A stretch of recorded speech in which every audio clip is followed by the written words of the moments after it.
చూసినా కానీ ఈ ఈస్ట్ గోదావరి, వెస్ట్ గోదావరిలో కాటన్ దొర గారి విగ్రహాలు ప్రతి బ్యారేజ్ దగ్గర ఉండడం జరుగుతుంది. ఇక్కడంతా కూడా వీళ్ళు ఈయన దేవుళ్ళ కొలుస్తారు. ఈయన హయాంలో ఇక్కడ నిర్మించిన ఎన్నో బ్యారేజీలు వీళ్ళకి తాగడానికి పొలాలకు ఉపయోగపడుతున్నాయి. సో ఈ విధంగా ఈయన దేవుడయ్యాడు.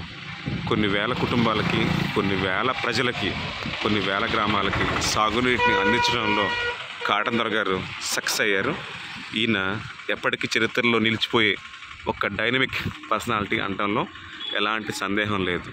సో ప్రతి ఒక్క రాజకీయ నాయకుడు కూడా వాళ్ళ హయాంలో చేసే మంచి పనులు ప్రజలకు ఎప్పుడూ ఉపయోగపడుతూనే ఉంటాయి అనటానికి కాటన్ దొర గారు ఒక సాక్ష్యం.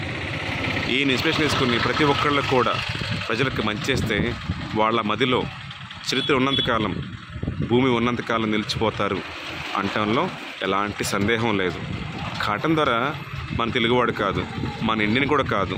ఒక బ్రిటిష్ రత్న ఎండుకుని మన దేశం కోసం, ఈ ప్రజల కోసం కష్టపడి పనిచేసి వాళ్ళ తాగుదల కోసం ఇప్పటికి కూడా మనకి ఇండిపెండెన్స్ డే వచ్చి 76 నుంచి 77 ఇయర్స్ అయినా కూడా మనం గుర్తుపెట్టుకుని మాట్లాడుకునే ఏకైక వ్యక్తి కాటన్ దొర గారు.